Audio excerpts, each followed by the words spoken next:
오늘은 항상 기뻐해야 할 이유라는 제목으로 함께 말씀의 은혜를 나누겠습니다. 이번 주 화요일이 한국의 명절 추석입니다. 그래서 토요일부터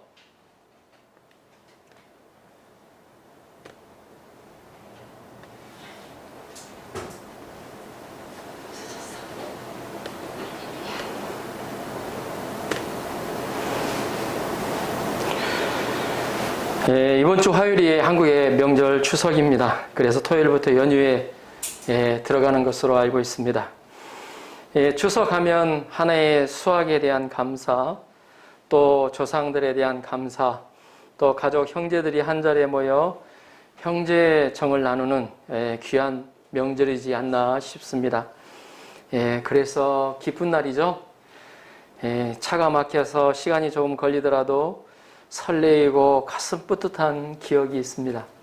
특히나 코로나19로 인해서 작년에는 고향에 가보지 못한 사람들이 많았는데 올해는 백신 접종으로 인해 조금 상황이 좋아지리라 생각이 됩니다. 주 안에서 큰 기쁨을 형제들 안에서 누리는 추석이 되시도록 주님의 이름으로 축복합니다. 오늘 함께 나눌 빌립보서는 기쁨의 서신, 또 기쁨의 편지라고 불릴 정도로 기쁨에 대한 내용이 아주 많이 나와 있습니다. 사람들은 보통 자신의 일이 원하는 대로 잘 되고 또 잘 나갈 때 기뻐하죠. 또 칭찬받을 때도 기뻐합니다. 그래서 어찌 보면 사도 바울이 아주 잘 나갈 때 쓴 편지처럼 보입니다. 그러나 그렇지가 않습니다. 사도 바울이 이 편지를 쓰던 때는 그가 잘 나가던 때가 아니요, 또 많은 어때요? 기적을 일으키던 때도 아니고 바로 감옥에 갇혀 있을 때였습니다. 더구나 그동안 섬긴 교회들로부터 여러 가지 문제들이 많이 생겼다는 소식을 접할 때였습니다. 더욱이 로마의 죄수로 끌려가 얼마 안 있으면 죽임을 당하는 그런 상황에 놓여 있었습니다.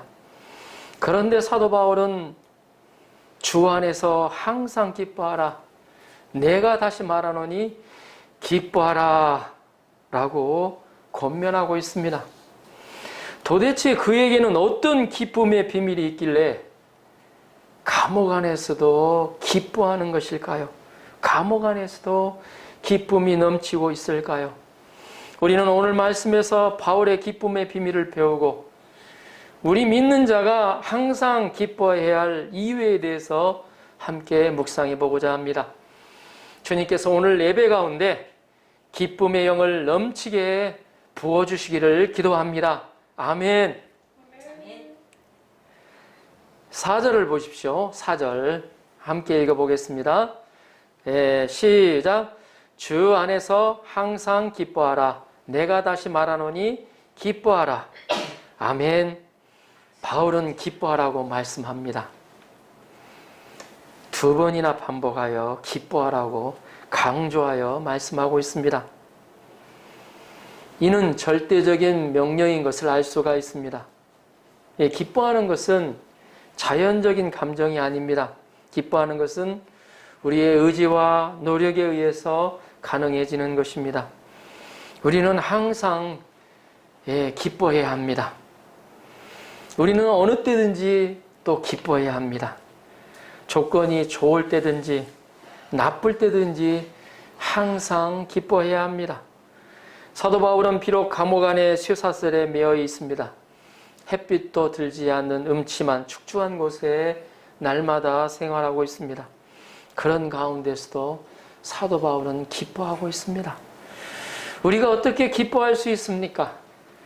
우리가 돈 때문에, 사람들의 칭찬 때문에, 그리고 자신들의 업적을 성취한 것 때문에 기뻐한다면 우리는 항상 기뻐할 수가 없습니다.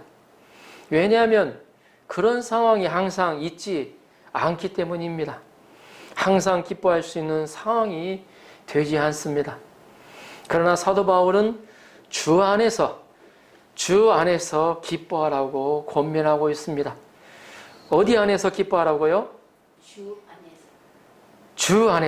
주 안에서 기뻐하라는 것입니다. 여기 주 안에서는 바로 예수님 안에서, 예수 그리스도 안에서 기뻐하라는 뜻입니다. 그것도 항상 기뻐하라고 권면하고 있습니다. 기뻐할 때만 기뻐하는 게 아니라는 거죠. 항상 주 안에서 기뻐하라고 권면하고 있습니다. 우리를 둘러싸고 있는 상황은 기뻐할 수 있는 상황이 아니지만 주 안에서, 예수님 안에서 기뻐하라는 것입니다. 예수님 안에서 기쁨을 찾으라는 것입니다. 사도 바울은 기뻐할 수 있는 상황이 되지 않았습니다. 그러나 예수 그리스도 안에서 기뻐하는 비밀을 알았던 사람입니다. 상황에 상관없이 예수 그리스도 안에서 기뻐할 수 있는 이유가 있다는 것을 깨달았던 사람입니다. 그래서 그는 감옥 생활에서도 기뻐하였습니다.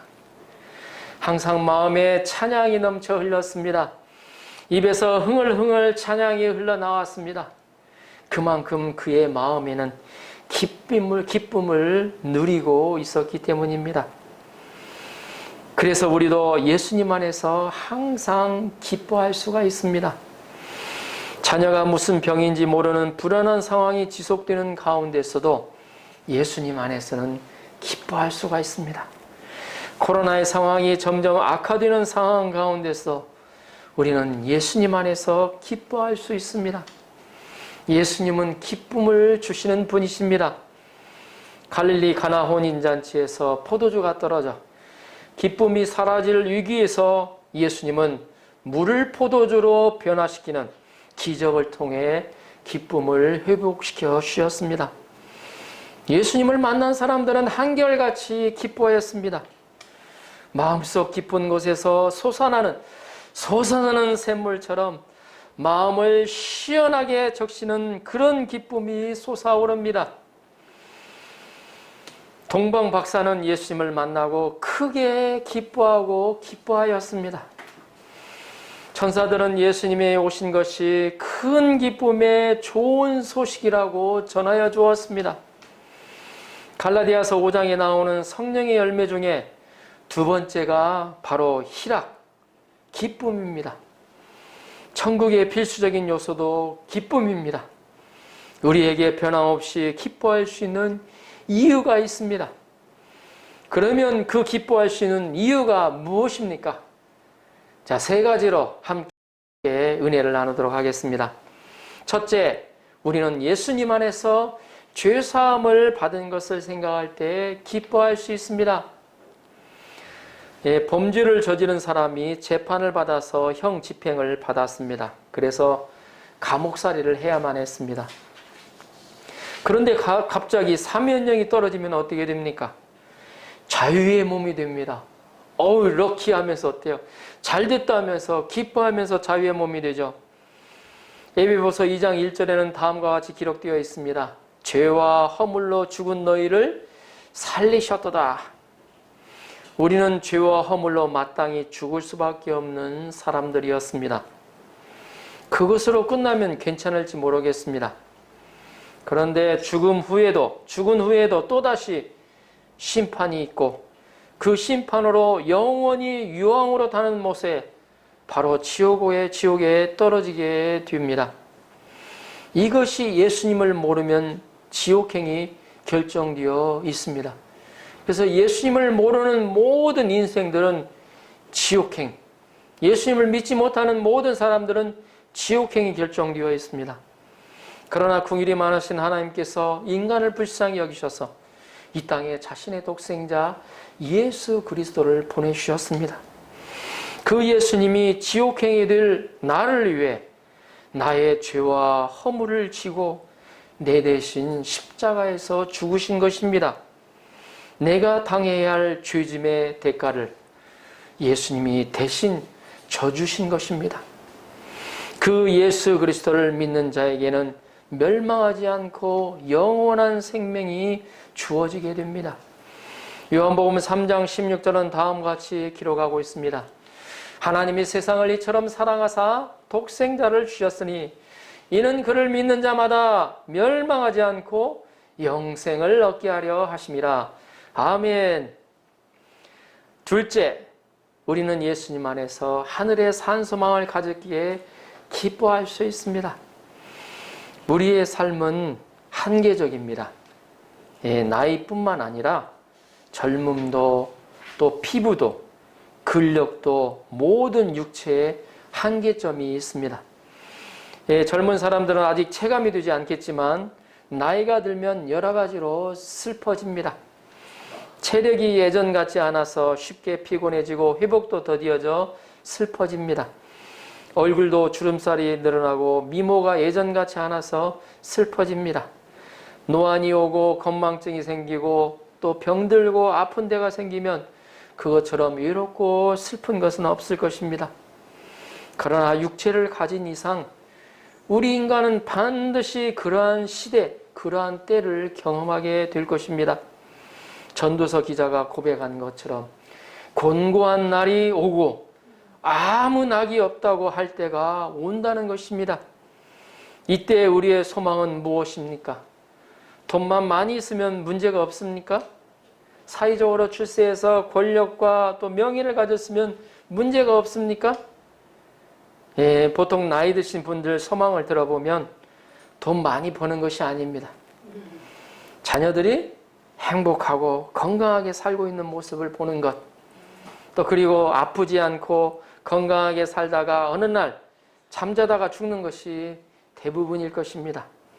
그런데 아무리 이 세상에서 많은 소망을 가지고 있다고 하더라도 죽으면 모든 소망이 사라지게 됩니다.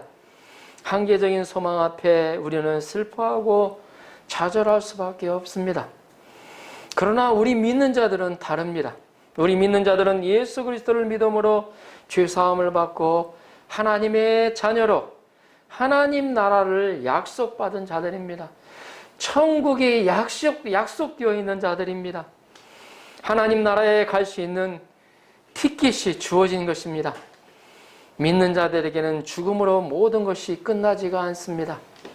죽음이 더 이상 우리의 한계가 되지 않는다는 것입니다.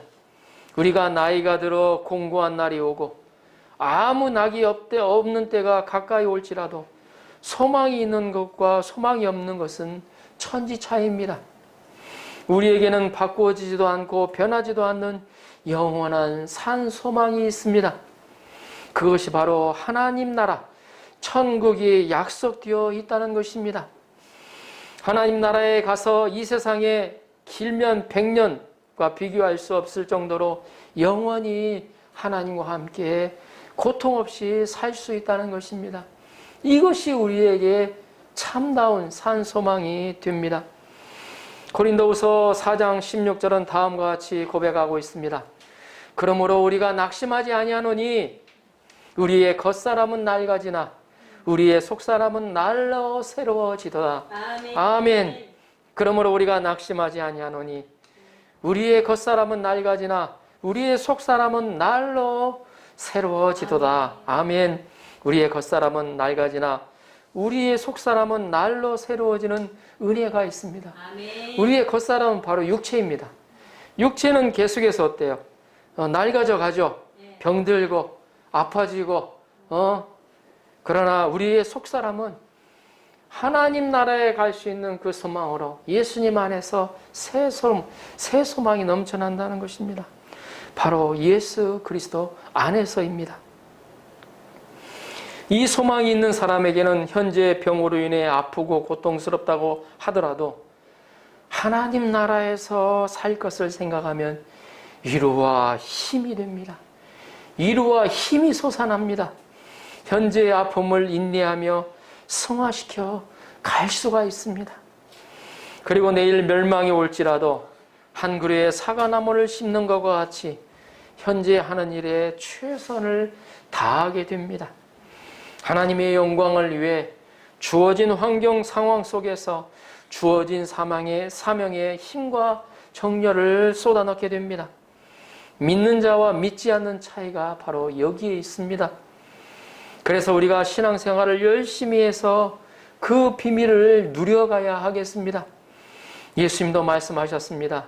믿는 자는 죽어도 살겠고 무릇 살아서 믿는 자는 영원히 죽지 아니하리라. 아멘.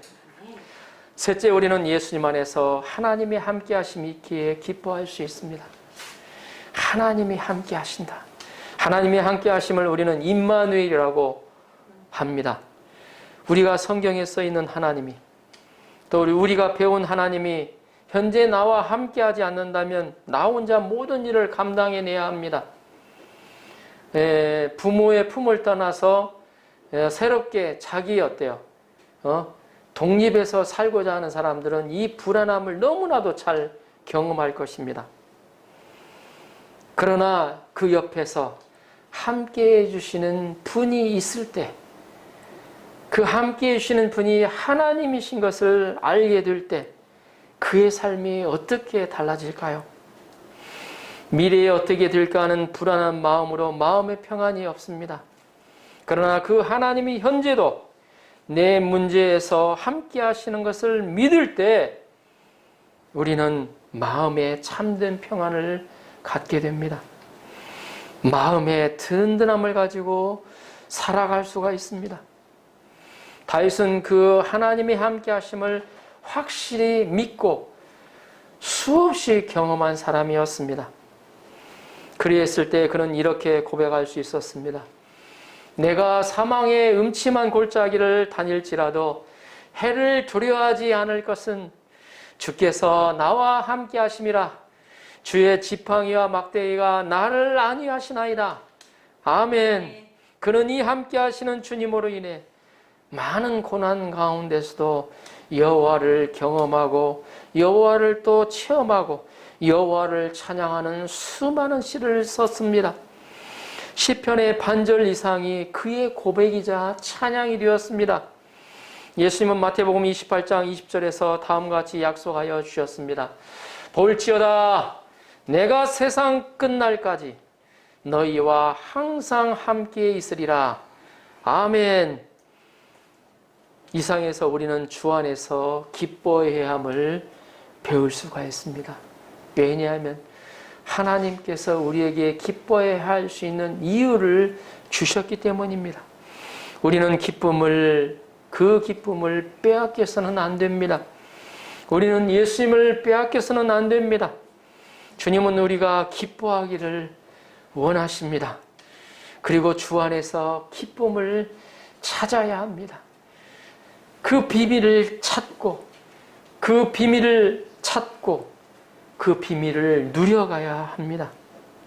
주 안에서 기쁨을 가지도록 의지적으로 싸워야 합니다. 내가 시무룩하게 뭔가 어때요? 마음이 어때요? 어두운 어때요? 마음이 있을 때는 어때야 되겠어요? 예수님을 바라봐야 되죠.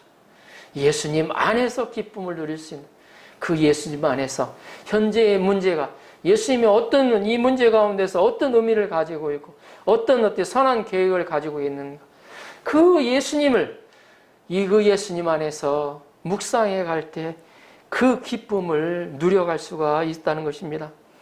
주 안에서 우리의 내면은 항상 기쁨이 가득합니다. 어떤 상황에서도 예수님을 배우고 예수님을 묵상하고 예수님을 어때요? 제대로 알아가면 우리는 기뻐할 수 있습니다. 이제 사도 바울은 그 기쁨을 잃어버리지 않도록 하기 위하여 두 가지를 권면하고 있습니다. 첫째, 사람들에게 관용을 베풀라는 것입니다. 5절을 보십시오. 5절 같이 한번 읽어보겠습니다. 시작. 너희 관용을 모든 사람에게 알게 하라. 주께서 가까우시니라. 아멘. 여기서 관용은 관대하고 용납하는 마음, 너그러운 넓은 마음을 의미합니다. 이는 옳고 그른 것을 넘어서 그 이상의 것입니다. 좀 더 멀리, 좀 더 넓게 바라보는 것입니다. 오늘은 그렇지만 내일은 나아지겠지 생각하는 것입니다. 사도 바울은 어떤 특정한 사람에게만 관용을 알게 하지 말고 모든 사람에게 알게 하라고 말씀하십니다. 그 이유는 주님께서 오실 날이 가깝기 때문입니다. 우리의 끝날이 가깝습니다. 우리의 죽음이 가까이 오면 가장 후회하는 것이 서로 어때요? 너그럽지 못한, 그때 조금만 더 내가 포기하고 내가 좀 양보했으면 좋지 않았을까 예, 그러한 것이라고 합니다. 예, 사람은 사회적인 동물이라고 하죠. 예, 그래서 어디서든지 함께 더불어 살아가야 합니다. 그런데 함께 더불어 살아가는 것이 쉽지가 않아요. 직장 생활하는 사람들에게 가장 힘든 것이 무엇인가요? 물어보면 대부분의 사람들이 인간관계라고 합니다. 인간관계에서 오는 스트레스를 견디지 못해 어떤 사람은 전직을 하거나 심지어 극단적인 선택을 하는 사람들이 가끔 뉴스에 나옵니다. 이런 인간관계로 인해 사람들은 기쁨을 잃어버리기 쉽습니다. 심지어 믿는 자들까지도 이 기쁨을 잃어버린다는 것입니다. 우리 믿는 자는 이때 인간관계에서 너그러운 마음을 가져야 합니다. 양보하는 마음, 욕심을 조금 자제하는 마음을 가져야 됩니다. 너그러운 마음은 그럴 수도 있지라고 생각하는 것입니다. 너그러운 마음을 가질 때 상대방이 조그만 실수에도 다그치거나 신경질을 내지 않을 수 있습니다. 우리가 너그러운 마음을 가져야 하는 것은 바로 우리의 기쁨을 잃어버리지 않기 위해서입니다. 둘째, 염려하지 말고 기도로 하나님께 아뢰라는 것입니다. 자, 6절을 보십시오. 6절 같이 한번 읽어볼까요? 시작. 아무것도 염려하지 말고 다만 모든 일에 기도와 간구로 너희 구할 것을 감사함으로 아뢰라. 아멘.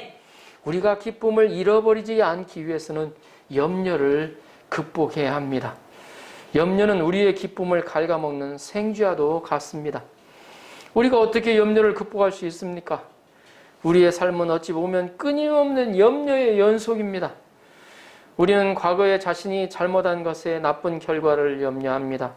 앞으로 닥칠 일에 대한 부정적인 생각이, 좋은 생각보다도 부정적인 생각이 들면 염려합니다. 내 뜻대로 되지 않을 때 염려가 생기고 또 자신의 명예가 떨어질 때 염려합니다. 맡긴 것을 믿지 못해서, 맡긴 사람을 믿지 못해서 또 염려합니다. 자연 발생적인 것, 눈이 오고 비가 오는 것을 염려하고 또 죽음을 염려합니다. 그러나 우리가 염려한다고 되는 것은 하나도 없습니다. 오히려 염려하면 은혜도 사라지고 말씀도 들리지 않습니다. 내 안에 기쁨이 사라져갑니다.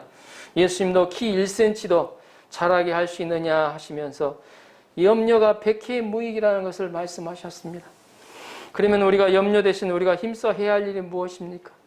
염려가 생기면 염려하지 말고, 자 6절을 다시 한번 보겠습니다. 6절 아무것도 염려하지 말고 다만 모든 일에 기도와 간구로 너희 구할 것을 감사함으로 아뢰라. 아멘. 바울은 우리가 염려할 때, 염려가 될 때, 염려할 문제가 생길 때 염려하지 말고 기도와 간구를 하라고 말씀하십니다. 우리가 하나님을 믿는다면 기도해야 합니다. 하나님을 믿는 표시는 기도하는 것입니다. 기도는 우리의 믿음의 표시입니다. 우리는 기도를 하되 감사함으로 기도해야 합니다. 감사란 기도가 응답되었을 때 하는 것이죠. 우리는 기도할 때 기도가 이미 응답된 것을 믿음으로 해야 한다는 것입니다. 믿음이란 이미 마음에 이루어졌다고 생각하는 것입니다. 이미 이루어졌음을 확신하는 것은 바로 어때요? 확신하는 것입니다. 이런 확신이 있을 때 우리는 감사할 수가 있습니다. 설령 우리가 믿은 대로 안 되어도 하나님이 합력하여 선을 이루실 것을 믿을 때 감사할 수가 있습니다. 하나님은 우리의 생각보다 뛰어나십니다. 우리는 하나님의 선하신 주권을 믿어드릴 때 하나님을 뜨겁게 찬양할 수가 있습니다. 그러면 하나님께서 우리의 염려하는 것을 반드시 이루어 주십니다. 이렇게 우리가 하나님을 찬양하면 하나님이 우리에게 기도에 응답받은 증거를 주십니다. 자, 7절을 보십시오. 7절 함께 읽어보겠습니다. 시작. 그리하면 모든 지각에 뛰어난 하나님의 평강이 그리스도 예수 안에서 너희 마음과 생각을 지키시리라. 아멘. 기도를 응답받은 확신은 이 마음의 평강입니다. 이 평강은 평안을 의미합니다. 이 평안은 하나님이 주시는 평안입니다. 이는 세상이 주는 평안과 다릅니다. 세상이 주는 평안은 일시적입니다. 그러나 하나님이 주시는 평안은 영원한 평안입니다. 하나님의 평강은 모든 지각에 뛰어나신 평안입니다. 세상에서 빼앗아갈 수 없는 평안입니다. 하나님의 판단은 측량할 수 없고 그 길을 찾을 수가 없습니다. 하나님의 평안은 우리의 마음과 생각을 지켜주십니다. 여기서 지켜주시는 것은 우리 마음을 적으로부터 방어하는 것을 말합니다. 사단은 우는 사자같이 우리를 공격해 옵니다. 우리의 마음은 끊임없이 죄의 유혹에 시달립니다. 기쁨을 잃어버립니다. 그러나 우리 마음에 그런 평안이 있으면 이런 유혹에서도 자유함을 얻을 수 있고 염려에서 자유로울 수가 있습니다. 마음에 하나님이 주시는 평강이 있을 때 기쁨을 마음껏 누릴 수가 있습니다. 결론적으로 크리소스톰은 주 안에서 기뻐하는 자에게는 환난 그 자체도 기쁨이 되는 것이라고 말하였습니다. 예수 그리스도만 바라보는 온전한 믿음에서 샘솟는 기쁨은 환경을 초월한 진정한 주 안에서의 기쁨입니다. 이 기쁨은 하나님의 은혜로 이루어진 기쁨입니다.